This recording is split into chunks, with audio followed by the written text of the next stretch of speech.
A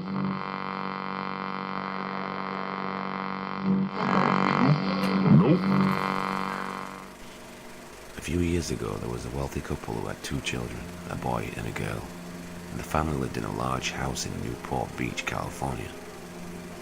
After taking care of the kids all week, the mother and father decided that they needed a break, so they booked a table for dinner at a nice restaurant.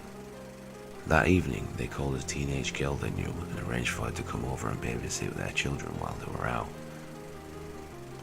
When the babysitter arrived, the parents told her to fix supper for the kids and put them to bed. "After that, you can just watch TV and help yourself to anything in the fridge," said the father. "And if you don't mind," said the mother, "could you watch TV in the bedroom? The kids have been having nightmares recently, so if you hear them crying, you can just go in and calm them down."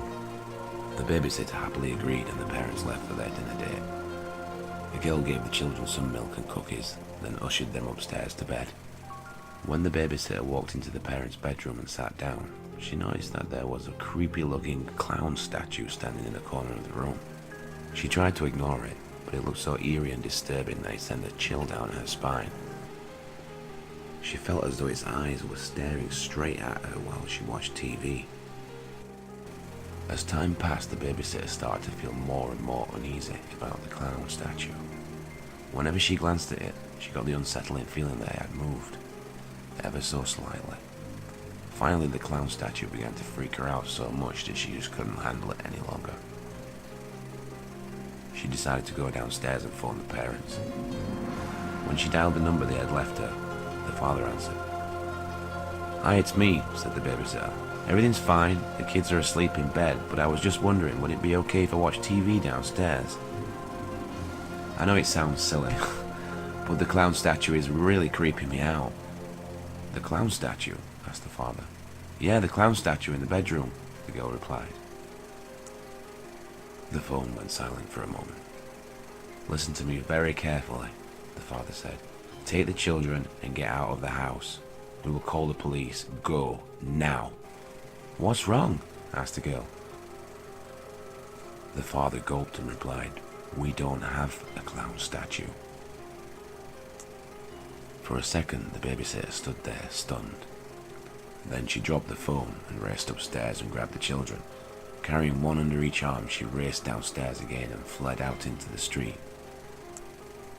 Huddled on the sidewalk, comforting the 2 children, the babysitter looked up at the bedroom window and saw something that made her scream out in horror. Peeking through a gap in the curtains was the white, painted face of a clown. It stared at her for a moment, then sank back into the darkness. Within minutes, the police arrived and cautiously entered the house. In the upstairs bedroom, they found a man dressed in a clown suit. When they arrested him, they found a knife concealed in his costume. The clown turned out to be a mentally disturbed man who was a convicted murderer and cold-blooded killer. The evil man had been stalking the family for months. For weeks, the children had been complaining about a clown statue that stood in their room and watched them sleep, but the parents just dismissed this as nightmares. Well, that was a creepy one. This is Notorious Negan, and I want to thank you very much for watching my video. If you did like the video, I would really appreciate it if you liked, shared and commented. And if you'd like to support this channel, please go ahead and subscribe.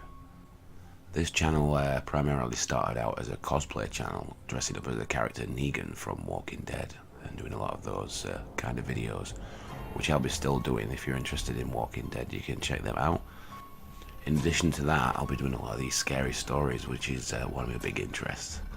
If you'd like to submit any scary stories yourself that you'd like reading on this channel, you can email me on thenotoriousnegan@gmail.com. Thanks again, and remember, some nightmares.